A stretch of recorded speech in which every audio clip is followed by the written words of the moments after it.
더불어서 남성 호르몬 치료할 때 이제 도움이 되는 이제 보충제들이 대표적인 게 이제 아연이라고 하는 그게 있고요. 비타민이나 알기닌 등이 이제 남성 호르몬 그 치료할 때 같이 사용을 하면 도움이 될 수가 있습니다. 아연과 남성 호르몬의 관계에 보면 전체 인구의 한 30% 정도에서 혈구세포를 기준으로 했을 경우에 아연 농도가 경계성이나 약간 떨어져 있다라고 되는데요.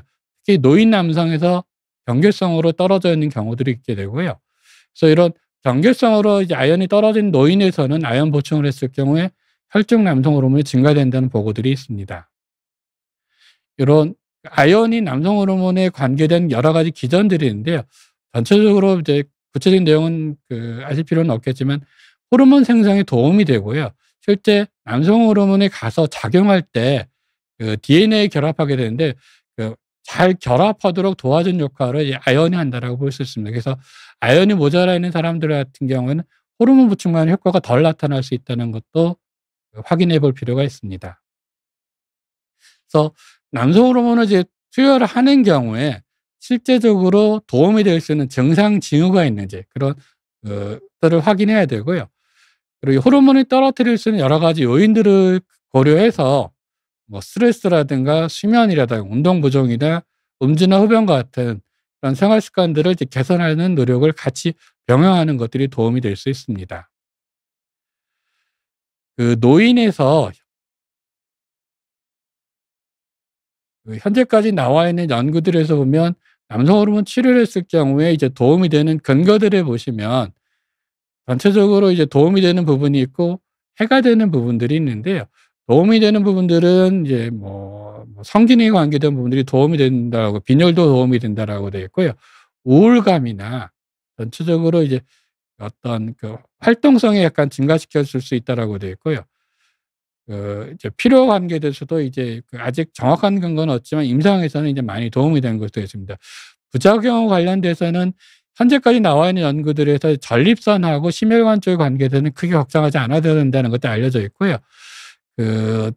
호르몬 치료 제제에 따라서 적혈구 수가 증가하는 적혈구 증가증이나 아니면 이제 아크네라고 하는 것들이 생길 수가 있고요. 그리고 이제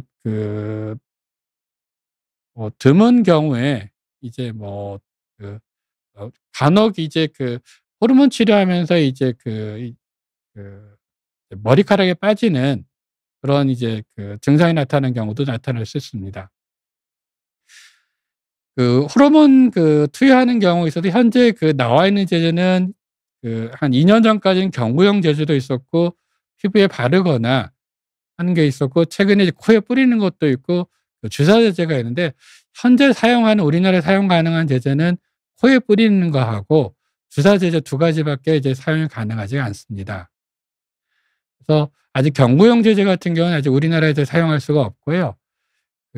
이제 코에 넣는 뿌리는 제제가 하고 그다음 주사 제제는 2-3주마다 맞는 단기간 주사 맞는 게 있고 3개월마다 맞는 롱액팅 이제 주사 제제가 있는데요.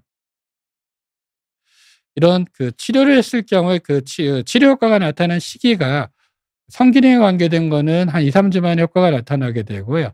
활동력이나 이 우울감 같은 건 2-3개월 안에 증상 호전이 나타나는 것도 있고 체지방에 관계는 한 5개월 정도, 성기능에 관계는 한 6개월 정도 지나서 효과가 나타나는 것으로 되어 있습니다. 호르몬 치료하면서 이제 병원에서 여러 가지 검사들을 하게 되는데 아까 적혈구 증가증이 나타나는지에 대한 검사를 하게 되고요. 그리고 실제 호르몬 수치가 이제 평균 수치까지 도달하는지 확인하는 검사가 있고요. 아직까지 이제 또 하나 확인하는 게 PSA라고 해서 전립선 암표 이자 검사, 이런 정도의 검사를 처음 3 내지 6개월 때 한 번 하게 되고 그해 1년에 한 번 정도 검사를 진행하게 됩니다. 그리고 이제 아까 특히 이제 주사 제제인 경우는 치료하다 보면 혈색소 수치가 이제 정상보다 증가하는 경우가 있는데요. 이런 증가하는 경우에서는 잠깐 6개월 동안 치료를 중단하는 경우도 있고 치료 제제를 바꾸거나 용량을 줄여서 사용하는 경우도 있습니다. 특히 적혈구 증가증이 같이 동반되는 경우에 흡연하거나 코골이가 있거나 수면 무호흡증이 있는 경우에 이제 동반돼서 증가하는 경우들이 있기 때문에 이런 것들을 같이 치료하면 요 적혈구 증가증을 좀 더 예방하는 그 효과를 볼 수가 있고요. 54% 이상 치료가 수치가 계속 올라가는 경우에 있어서 그래도 이제 치료 효과가 좋아서 환자가 강력히 치료를 원하는 경우는 적혈구를 사혈하는 플레보토미를 고려해 볼 수도 있습니다. 이 적혈구 증가증이 나타나는 거는 이제 젊은 남성이나 노인에서 비슷하게 나타나는 것도 있고요. 흡연하는 경우나 비만이 있는 경우에 좀 더 적혈 증가증이 더 많이 나타나는 것으로 되어 있습니다.